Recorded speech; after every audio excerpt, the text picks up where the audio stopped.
2007'de başladık tekne yapmaya. Daha önceleri zaten balıkçılık yapıyorduk.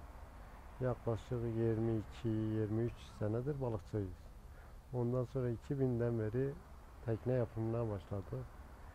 2007 yılında bizim bir tane balıkçı arkadaş Eyanız tarafında bize bir tane tekne dedi. Benim tekneyi yaparsanız diğer yapan arkadaşlar herhalde ne yapmışsa adamı biraz sıkıştırmışlar. Biz de yapmaya karar verdik. Amcamoğluyla beraber takım teşkilatı her yerden bir parçayı alarak ödünç alarak gittik bu teknenin alt kısmının tamirini yapmak için. Neyse gittik oraya, çektik tekneyi karaya.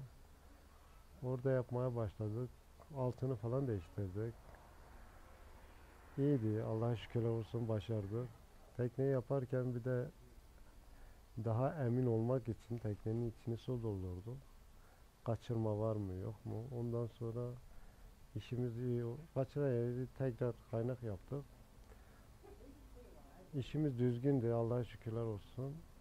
Emin olduk. Ondan sonra suya verdik. O günden beri bugüne kadar devam ediyoruz.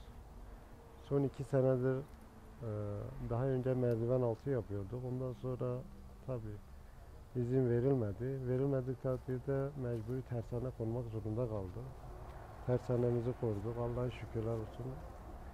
İşimize devam edip gidiyoruz. Elimizde olduğu kadar müşteriye olsun, milletimize olsun hizmet vermeye devam edeceğiz inşallah. Ömrümüz oldukça.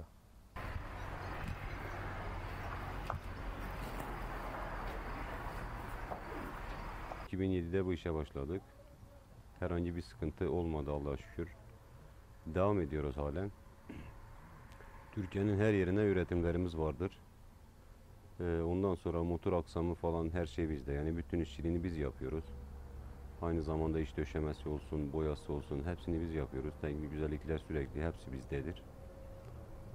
Ondan sonra yani insanlar bize internet üzerinden çoğu ulaşıyor. Yani batıda olanlar. Burada olanlar zaten herkes bizi tanıyor. Çevre edinmişiz Allah'a şükür. Bir tekne yapımı 2 ay falan sürüyor. 2 kişi çalışıyoruz aynı zamanda. Başka da çalıştırmıyoruz. Çünkü bu işten anlayan çok kişi yok Van Gölü'nde. Zaten sayılı kişiler vardır. Ve devam ediyoruz. Allah'a şükür ekmeğimiz çıkıyor. Geçen seneden bu yana bir teknenin malzemesinde %300 artış var. Malzemesini Van'dan temin ediyoruz. Motor aksamı yine sanayide alıyoruz. Şanzıman, pervane kısmı falan İstanbul'dan geliyor. Bunların hepsini topluyoruz. Biz kendimiz kuruyoruz. Bir yapım dediğim gibi 2 ay falan sürüyor. 2 aydan sonra bitiyor. Sahibine teslim ediyoruz. Uğurluyoruz gidiyor. Çevre edindik zamanla. İnsanlar tanıyor artık. Ediyorlar, görüyorlar. Yaptığımız işçilik ortada belli zaten. Yani her tarafa tekne yapmışız. Antep, Urfa, Diyarbakır, Siverek, Siirt. Bütün iç su barajlarında yani teknelerimiz var şu an. Van Gölü'nde zaten yoğunluklu.